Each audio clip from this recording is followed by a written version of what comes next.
Sekarang kita dengar Profesor Rocky Gerung.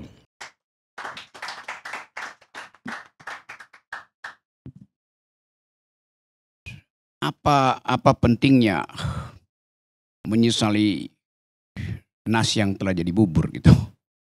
Ngapain juga kita mesti bahas soal yang elektoral.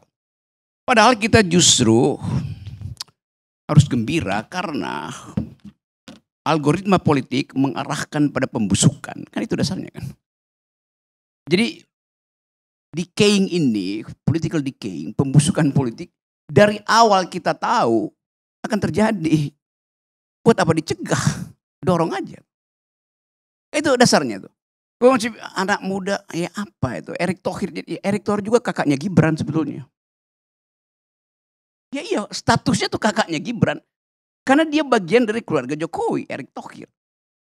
Walaupun punya mandat NU. Tapi saya mau terangkan begini ya. Kan kita mau menganalisis politik dengan peralatan apa? Hukum tata negara, ilmu politik. Kan itu dari awal nggak berguna. Karena bagi Pak Jokowi itu dia nggak kenal sebagai peralatan untuk menghasilkan kekuasaan. Dia menghasilkan kekuasaan dengan memonopolis segala macam sumber daya termasuk oposisi dihilangin. Jadi sejak Jokowi bilang saya tidak perlu oposisi, maka dia akan jadi despot. Pasti dia mengarah pada despotisme. Kan cuma itu pilihannya kan.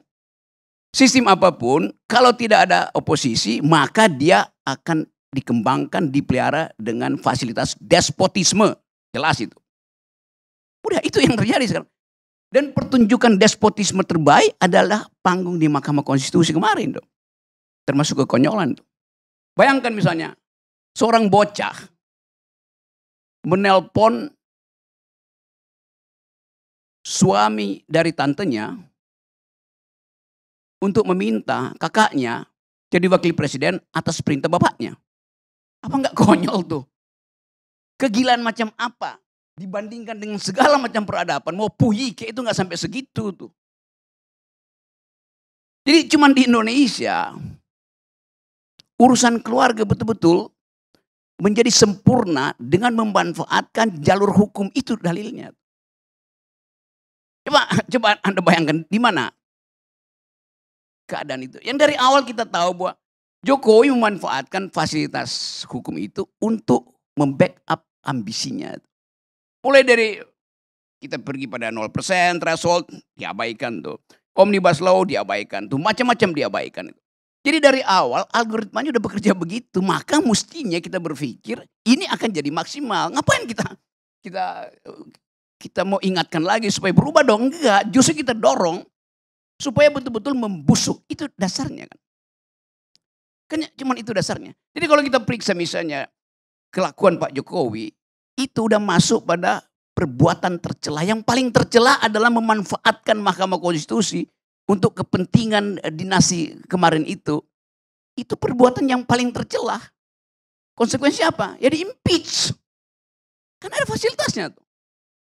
Coba survei misalnya, tercela apa tidak tuh? Yang putusin siapa tuh? MPR, DPR. Iya. Tetapi supaya fair, karena Pak Jokowi suka survei aja dulu. Tercela apa tidak? Kemaksiatan politik di Mahkamah Konstitusi kemarin coba. Itu dasar pertama tuh. Jadi sebetulnya dari awal kita mengerti bahwa keadaan ini akan mengarah pada hal yang hari ini terjadi itu. Jadi kita syukuri itu sebagai semacam ya sunatullah itu atau logika peradaban yang akan membawa kita ke situ. Political decay pasti terjadi, ngapain dihambat itu. Dekomposisi politik, moral yang hilang segala macam. Itu jelas kan. Kan percakapan hari ini cuma soal itu siapa yang dapat ya, itu siapa dengan siapa. Kan kita mau tuntun kembali bangsa ini pergi pada square one yang pernah dibicarakan oleh para founding parents kita. Itu yang gak ada. Setiap malam ada 9,8 juta rakyat Indonesia tidur dalam keadaan kelaparan. Statistiknya bilang begitu. Lalu ngapain kita persoalin kelakuan Jokowi? Udah biarin aja bahwa kelakuan Jokowi itu akan berhadapan dengan mimpi buruk dari 9 juta orang ini yang setiap hari bertambah kan. Jadi jangan cegah. Kita syukuri bahwa akhirnya Mahkamah Konstitusi membusuk. Itu. Jangan kita anggap lagi dia masih bisa perbaiki diri. Korbannya siapa ya? Anak-anak muda ini kan.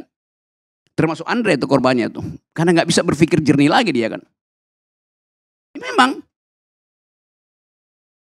Kalau kita ingat, ada pepatah bilang begini.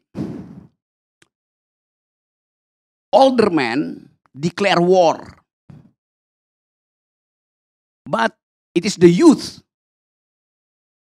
that must fight and die. Orang tua mendeklarasikan perang. Tapi yang mesti berperang dan mati adalah anak muda itu. Mati akal. Dalilnya di situ. Salah satu anak muda yang mati namanya Saldi Isra. Yang kita masih berharap puja-puji, ya Saldi hebat. Enggak, dia enggak hebat. Karena dia enggak sadar dia dimanfaatkan oleh sistem itu. Supaya seolah-olah ada dissenting opinion. Sehingga bisa diterangkan ini bukan rekayasa loh ada dissenting opinion. Kan berkali-kali Saldi Isra membuat dissenting opinion. Dia nggak sadar bahwa dia dimanfaatkan untuk sekedar jadi devil's advocate di situ. Apalagi dia ditunjuk oleh presiden ya. Ya itu dasarnya yang saya mau terangkan. Ya. Jadi apa poinnya? Saldi Isra mesti berhenti jadi anak muda yang dimanfaatkan oleh Jokowi. Disogok supaya oke, Anda kalau bisa jadi radikal di situ. Ya tapi sistemnya kata Margito tadi memang sistemnya begitu. Supaya terlihat seolah-olah itu tidak didesain, maka mesti ada. Jadi diaturlah nanti 54 ya, nanti 63 ya. Itu aturannya begitu. Nah kalau anak muda kayak Saldi bermutu, dia keluar dari sistem itu. Nyatakan saya berhenti itu. Bahkan saya mau impeach presiden. Karena terus-terus mengakali saya kan. Ini kan soal hegemoni yang gak disadari itu. Bad psychology yang ditebarkan oleh Pak Jokowi. Demikian juga masyarakat sipil akhirnya percaya bahwa ya udah memang udah begitu keadaannya. Jadi saya mau bahas ini bukan dari segi comparative politik, tapi dari segi political ethics. Dan di ujung setiap keadaan orang akan balik pada moral ethics, pada political ethics itu. Itu dasarnya cuma begitu.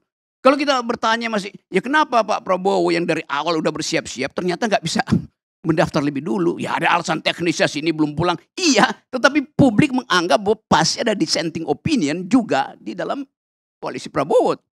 Pasti Pak SBY juga kasih poin di situ. Pasti Yusuf Isa kasih poin. Pasti Erlangga kasih poin. Kan kita mesti bayangkan itu tuh. Kalau enggak ada peduli tuh. Kalau mau apa namanya mau Julhas masih di Eropa, Jokowi masih di Arab Saudi. Kalau bisa dia nyebrang ke Mesir supaya nggak pulang. Itu bukan soal itu tuh. Kalau yang udah final, ya Pak Jokowi, Pak Prabowo akan bilang saya dengan Gibran selesai itu. Siapa yang mau larang tuh? Ngapain mesti berkoalisi? Ya dari awal memang itu keinginannya kan. Tapi kenapa itu tertunda? Karena ada dissenting opinion. Dan dalam politik, setiap penundaan di dalamnya ada perencanaan kejahatan. Kan itu dalil itu yang kita mau ucapkan hari ini. Jadi semua yang kita bicara malam ini adalah bukan dalam upaya untuk menganalisa current issues. Tapi untuk menguji apakah moral publik masih bisa bercahaya di tengah-tengah kegelapan politik hari ini. Itu intinya kan. Jadi sekali lagi, upaya kita untuk menghidupkan kembali demokrasi kemarin dikubur secara sempurna oleh Presiden Jokowi itu. Jadi Mahkamah Konstitusi itu jadi kuburan demokrasi. Apa kita sesal? Jangan kita sesali karena itu yang mesti terjadi itu. Pembusukan mesti terjadi. Supaya ada yang tumbuh baru tuh. Pohon raksasa mesti tumbang supaya dari akarnya masuk lagi sinar matahari dan dia tumbuh. Itu aja tuh. Jadi tangkaplah ini sebagai satu pesan sejarah yang tiba-tiba datang lebih cepat dari yang kita harapkan. Dan kita bergembira karena keadaan hari ini kita mesti membayangkan suatu perubahan politik bahkan di luar sistem elektoral. Itu mesti kita bayangkan dalam 2-3 hari ini misalnya tuh. Jadi udah saya itu yang saya mau terangkan dan saya gembira bahwa yang saya prediksi dari dulu yaitu pembusukan makin lama makin benar itu. Yang saya prediksi dari dulu bahwa saling amputasi di kalangan elit kolusi akan terjadi itu. Jadi apakah saya menyesal? Tidak. Justru saya inginkan supaya pembusukan itu dipercepat. Silakan Pak Jokowi pulang dan temui keluargamu. Lalu kita berhadapan dengan dimensi moral. Apakah Pak Jokowi mampu menatap mata Ibu Mega dengan jernih? Apakah Pak Jokowi mampu menatap mata Pak Prabowo dengan jujur, mungkin ada dua mata yang nggak bisa lagi ditatap Pak Prabowo, Pak Jokowi, karena lagi sakit tuh. Pak Luhut yang diandalkan.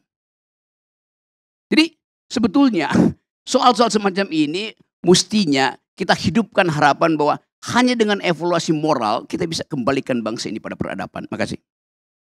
Pak Karni, boleh 1 menit? Mau bantah? Enggak, saya mau memberikan informasi saja. Ngapain dibantah Maroki ini? Buang-buang waktu. Saya ingin menyampaikan suatu gambaran, kita harus adil memperlakukan orang.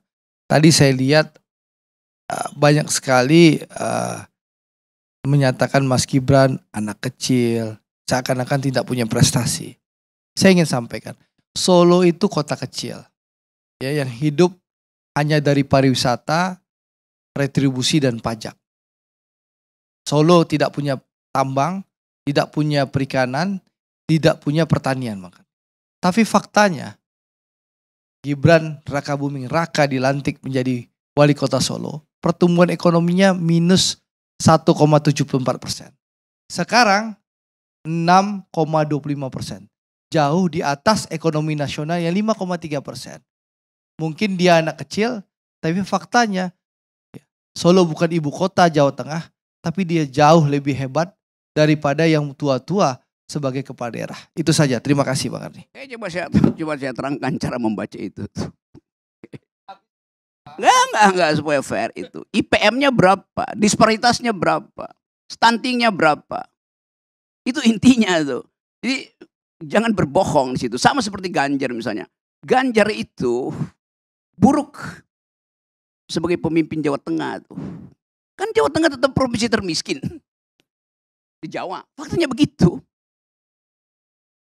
Jadi intinya adalah jangan ucapkan sesuatu yang bisa dibatalkan juga dengan statistik gitu. Saya nggak mau main di situ tuh, itu nggak ada gunanya itu. Yang kita tahu bahwa Gibran, Bobi, Kaisang itu datang memimpin dengan cara tidak normal. Itu semua orang paham itu. Jadi bukan soal karena dia muda, karena itu mungkin satu waktu nanti orang tanya, apakah Kaisang mengerti apa yang namanya bunga mawar yang partainya PSI itu, apa artinya Bekas partainya tangkai Mas mawar Guntur. itu? Kalau dia nggak ngerti, dia akan bilang saya nggak ngerti. Karena itu saya akan rubah simbol bunga mawar itu dengan simbol kulit pisang.